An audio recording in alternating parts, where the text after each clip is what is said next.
stay when you can take it from here? Why don't you stay and maybe join in the fun now the show has begun? Yes, Dick Bentley and Jimmy Edwards will be on hand for the next 30 minutes with June Whitfield, Wallas, Eaton and the Keynotes, all inviting you to... Take it from me.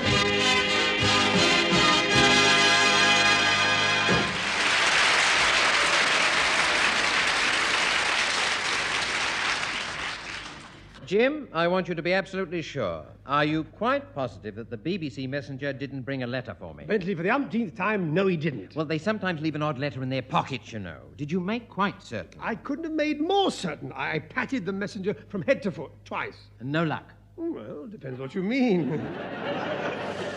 She's meeting me for supper tonight. We shall complete the treatment. Anyway, why are you so worried about getting a letter from the BBC? Well, Jim, I'll tell you. You know this is the last program of the present series. Take your hat off. Thank you. Well, I haven't yet received the usual contract from the BBC booking me for the next series. Oh, haven't you? Mind you, just because I haven't received that contract yet, it doesn't mean they don't want me anymore. I mean, well, dash it. There could be 100 reasons why it hasn't reached me, couldn't there? Oh, yes. Of course, there could. Yeah. Jim. Yeah. Tell me one. One reason. One reason? Well, for instance, I'll tell you one. Yeah, what? They don't want you anymore. Fat lot of help you are. It's a good job I'm not the worrying type. Well, if you're not the worrying type, why are you biting chunks out of your fingernails? I need the calcium. Anyway, why should I worry? It's obvious what's happened. They've put the contract in the post and it's got lost. BBC mails do go astray, you know. Yes, I read about them. It's these overheated studios, you know. But I'm sure it must be an oversight of some sort. After all, I don't suppose you've got your contract yet, either. Me? Oh, mine came 3 weeks ago. Oh, no. Bentley, your face has suddenly gone very white. This worrying's not good in your state of health, you know. Here, you better take a couple of these. What are they? Unemployment stamps. Look, Jim, once and for all, I am not worrying. I know very well they'd never put on Take It From Here without me. So why should I worry? Let's change the subject, eh? Talk about something else. What are you doing for your holidays? I don't know yet. What are you doing? Oh, I thought of taking a boat out on the Norfolk contracts. I mean, the Broads. Bentley, oh, look, for heaven's sake, Bentley, stop thinking about it. Well, You're like an old hen, and I don't mean just physically. No. Wait a minute, what's Wallas Eaton rushing in like this for? Mr. Bentley, I'm sorry to interrupt, but Mr. Bentley, I just run all the way from your digs with an urgent message. Yes. Well, your landlady says... My landlady, Just yes. let me get my breath. Yes. Are you expecting an important letter? Yes. Why? Well, it hasn't arrived yet. Oh. Hasn't. Then why the devil run all the way to tell me that? In case you might be worrying. Oh. Look, hasn't any letter arrived at my digs? No, only this one. But this ain't for you, see? It's addressed to some bloke called Theo Cooper. Theo... Oh, Wall, the occupier. Open it, Bentley. This might be it. Give it to me, Jim. Quick, it's just one of those bargain offers for soap flakes. How do you know? Well, can't you see what's printed on the envelope? See, it says, do not throw this away. It is worth 4p to you. Worth for... Oh, Bentley, you clot. What? This is your BBC contract.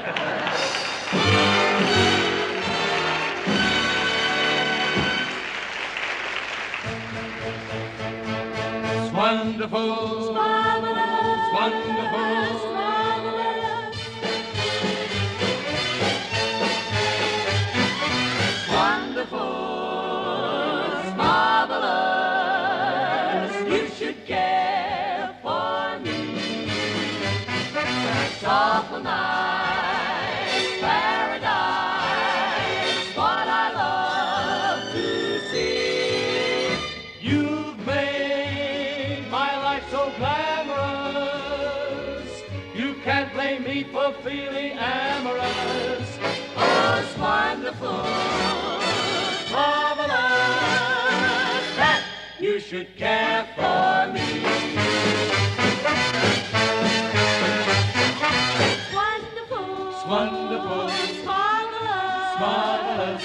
You should care for me. Just climb a stair for me. It's awful nice. sugar and spice. Paradise. Don't ask twice. What I love to see. You've made my life so glamorous. You can't blame me for feeling amorous. It's wonderful, it's marvelous that you should care for me. It's wonderful, so wonderful. It's marvelous, so marvelous. It's wonderful, it's marvelous, awful nice paradise that you should care for me.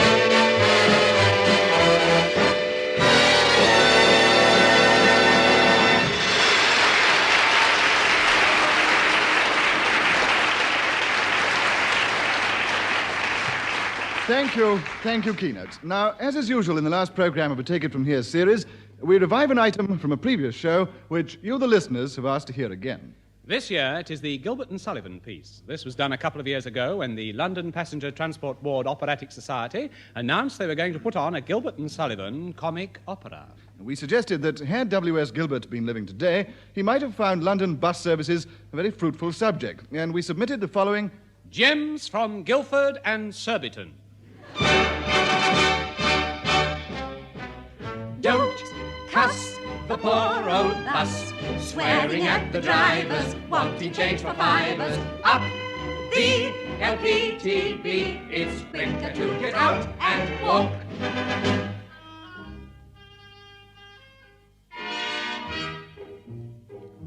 Take a 6 to Kensal Rise, starting out from Hackney Wick.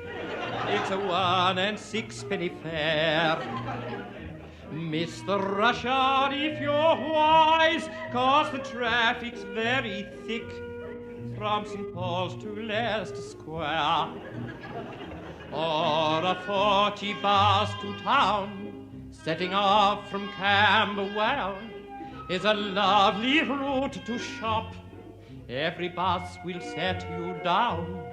All you do is press the bell. Press it, and the bus will stop.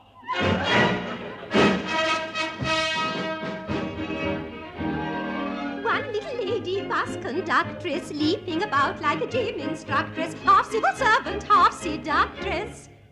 Cooing in voice so small, one more on top, that's all.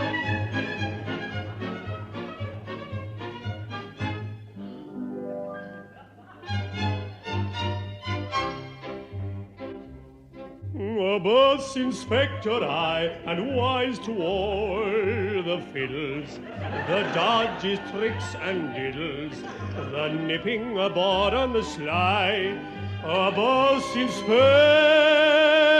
me, a transport narc or copper, and if you tell a whopper, I'll land you a fourpenny one, a fourpenny one, a fourpenny one.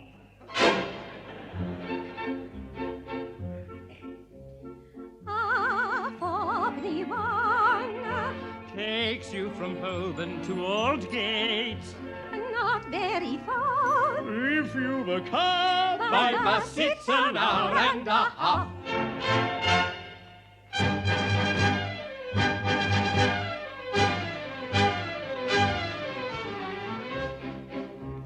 You two can hire a bus at 555 Broadway, or you can telephone happy 1234.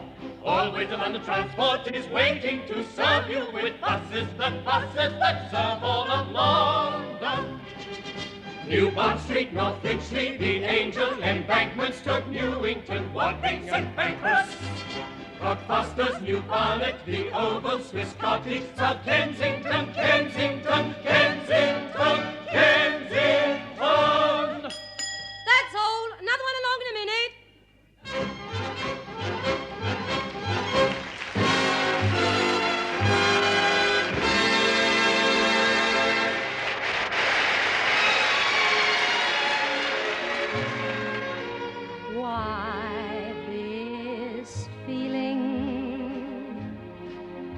Why this glow?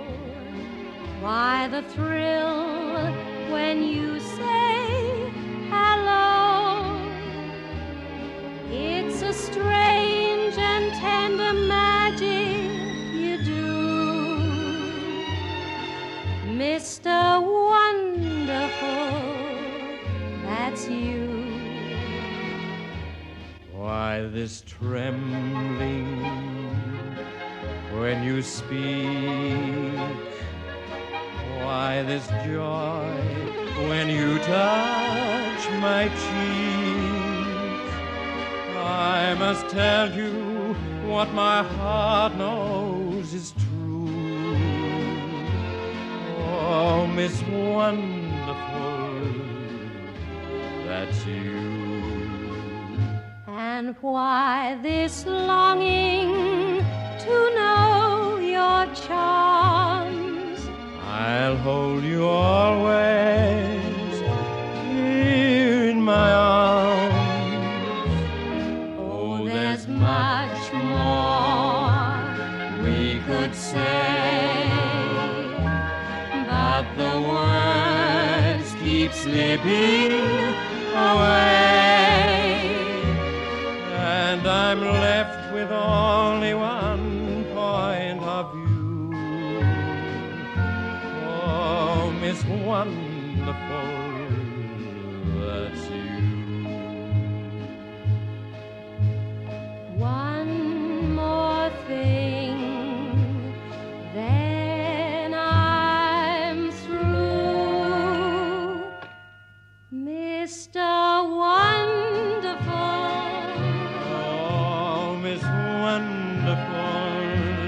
You're so wonderful. I love you.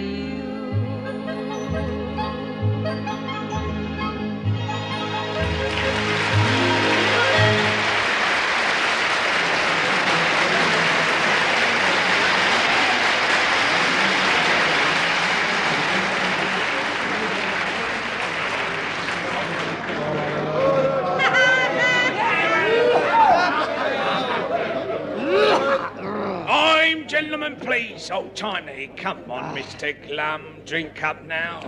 You know, Mr. Glum, I've been thinking. Have you?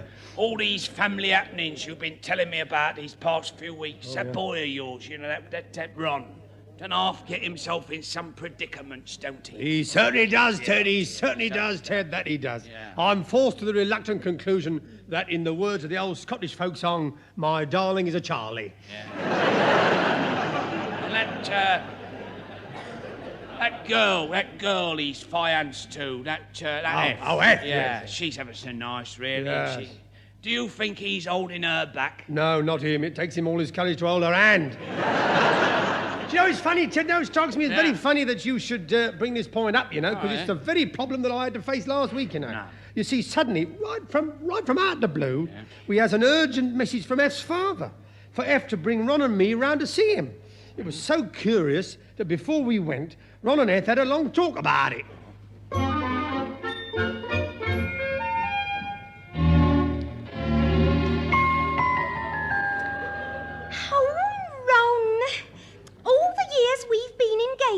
And this is the first time my father's ever invited you and Mr. Glum to our home. Oh, Ron, aren't you just agog with curiosity about it? Yes, F. You see, he's always had this thing about all your family being people no decent person should associate with. Oh, I shouldn't say this, I suppose, beloved, but I'm afraid my father is often a bit, well, bourgeois. I bet not as often as my father is. It's nothing to do with drink, Ron. Bourgeois means snobby. Snobby. Well, yes. It's because some of Father's relations are quite, you know, posh. You see, his mother, before she married, was a loader. A load of what, eh?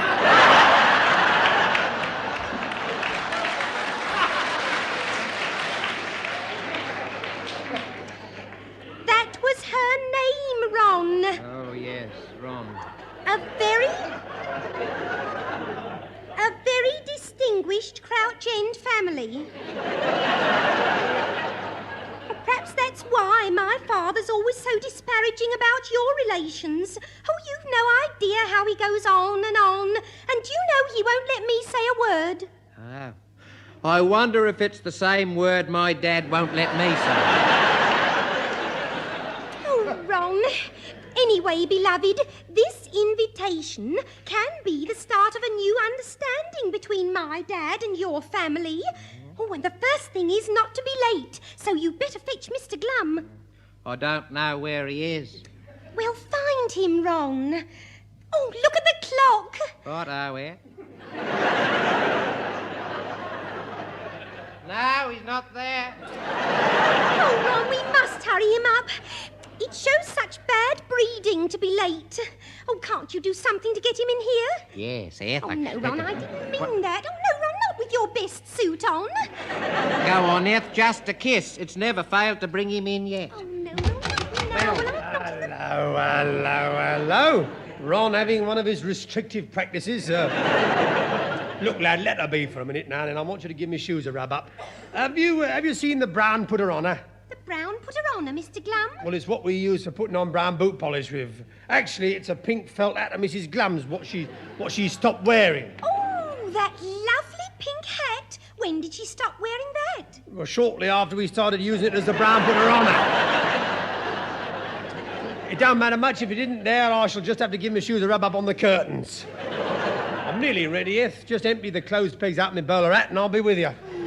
Now then, Ron, stand up and let's see how you're dressed. Righto, Dad. This is a very special social occasion, my son. So I'm anxious that you be piscatorially correct. Yes. Now let's have a perfunctory butcher's look at you. Oh, Ron, the tie. Why have you got a tie with red spots on it? I cut me chin shaving. I knew it.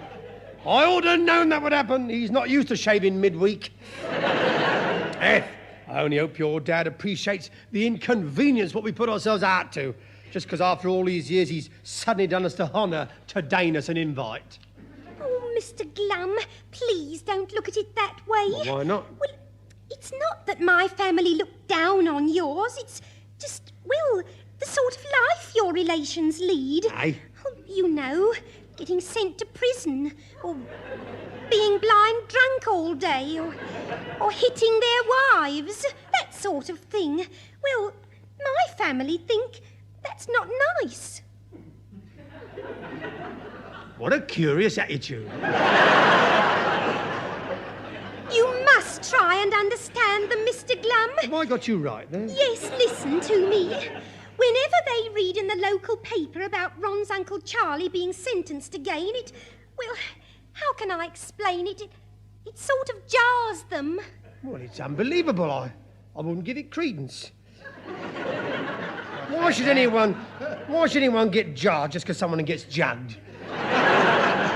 Look, here, let's have this out now while we're talking about it. If your dad thinks that we Glums are so, what shall I say, Ron, what's that word I always use? You told me I mustn't say it, Dad. No, not that word, a word that describes us. I mean, if we're what we like bohemian, yes. Bohemian. If he thinks we're so bohemian, why is he suddenly having us to tea then, if we're so bohemian then? Well, to be absolutely truthful, Mr. Glum, I don't know. There you are, then. Yes, well, he just on the sudden asked me to ask you. Oh, but whatever it is, once my dad meets you, I'm absolutely sure and certain positive he'll like you. I think.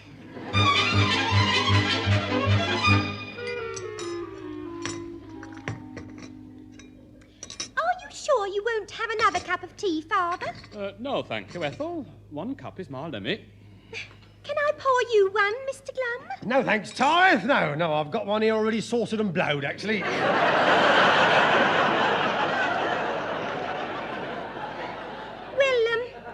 a sandwich then. A nice sandwich. No, not for me, no, thanks. No, them paste sandwiches are a bit on the fiddly side for my taste, you know. I don't know about you, old man, but In our family, we don't reckon a sandwich is a sandwich till it takes both hands to hold it shut. You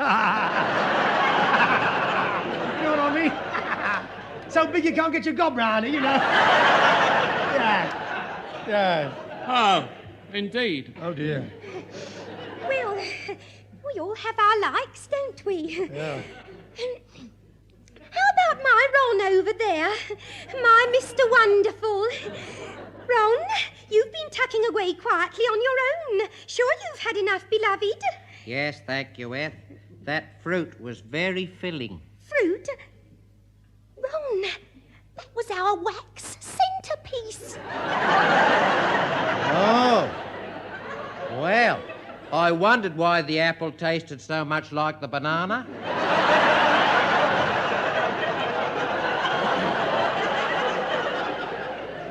Well, if we have all finished eating... Oh, yes, I have. I want to bring up the main reason I invited you here, Mr. Glum. It's about your family. I thought as much. Now, look here, old man, if I may call you old man. Eth has told me about your almost pathological prejudice against my relations. I must say, and I say this now, that I'm shocked at such an attitude from a man of your ilk and prominence. But, Mr. Glum... And there's no buts about it at all. No, indeed. Now, you've got about as much human understanding in your character as you had paste in them paste sandwiches. And what have we ever done to you, eh? Mr. Glum, you must face reality. There's no blinking facts. And there's no blinking paste neither. I am at the moment more than ever perturbed about my Ethel marrying into the Glums. Oh. You see, there's a very important position going in a vast new business concern, and, well, my name has been put up. Up where? Ron, beloved. Yes? Shush. Oh, shush. Now, you remember, Ethel, I told you how I met a man called Sir Boothroyd Orme. Yes. Well, it turns out that Sir Boothroyd is none other than the chairman of this new cross-channel tunnel company. Oh. Yes, and today I had a letter from Sir Boothroyd inviting me to go on the board. Well, that is an important job. They must have hundreds of phone calls coming in and out all the Not the switchboard. A board of directors. Oh. Yes, that means a salary of at least £10,000 a year. Yes. 10. Will it? Oh, well. Oh, do you mind if I have another of them delicious paste sandwiches? The point I'm making is that in the position I'll be in, I must think twice about having my daughter's name linked with people like the Glum family. People like that what's his name? Uncle Charlie. That's the one. Now, don't you go after Uncle Charlie. He's just misunderstood, that's all Uncle Charlie is. Calling him a criminal just because he's had 137 convictions. He's more to be pitied than name-called. Wouldn't you want pity if ever you heard? I what? You heard.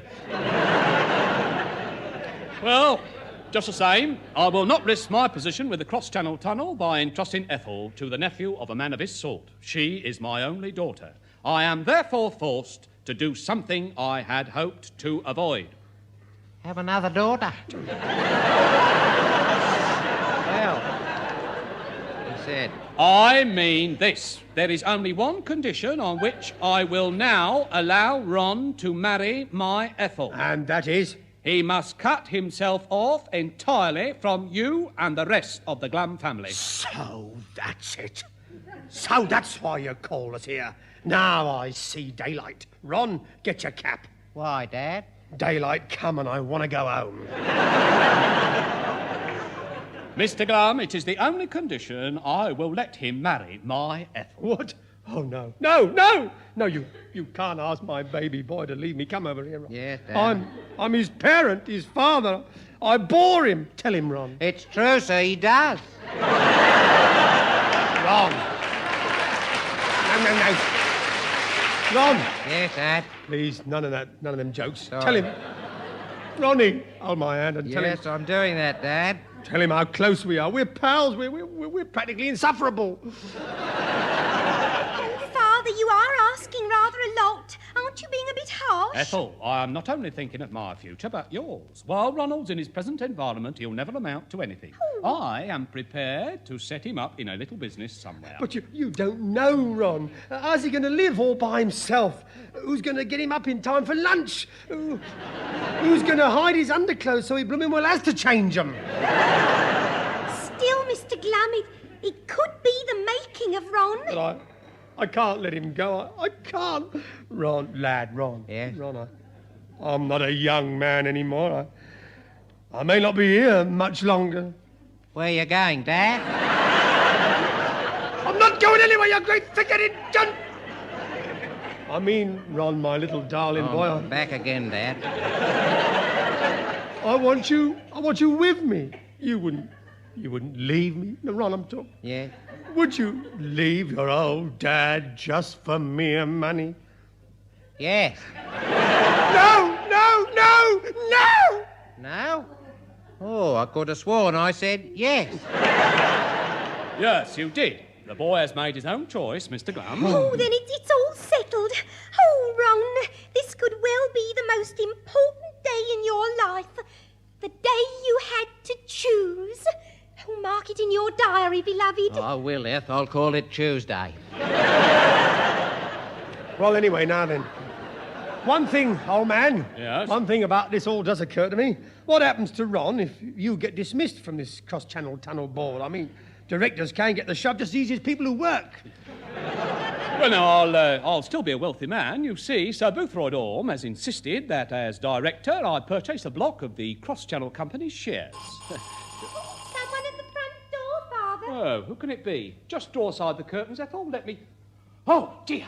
It's Sir Boothroyd Orme himself. Mr. Glum, do you mind if I introduce you as the tradespeople? Oh, yes, Dad. Let's be butchers. We'll have a... Now, just a minute. No, please, Mr. Glum, no argument. And Ronald, please hand me the contents of the briefcase next to your father's elbow. What, in here? Oh, Dad, look at all this money. There's £250. Is to pay Sir Boothroyd for the block of shares he's giving me. Coming, Sir Boothroyd, just coming. 250 quid right at my elbow. Oh, I wonder if Sir Boothroyd would like me to help him count it. Oh, no, Mr. Glum, please. This deal is very important to Father. Oh, this way, sir. I must apologise for the presence of the butcher and his boy, but I've got the £250 all ready for you. Ethel, my dear, may I introduce Sir Boothroyd Orme? That's Sir Boothroyd Orme? Oh! What's the matter with you? Ethel, please, not in front of Sir Boothroyd. Oh, Sir Boothroyd, oh dear, what a relief. What do you mean? It's Uncle Charlie!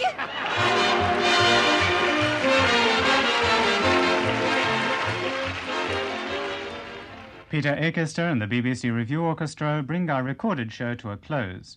Those involved were Dick Bentley, Professor Jimmy Edwards and June Whitfield, encouraged by Wallas, Eaton and the Keynotes. Brian Matthew was the announcer, Frank Muir and Denis Norden wrote the script, and the programme was produced by Charles Maxwell.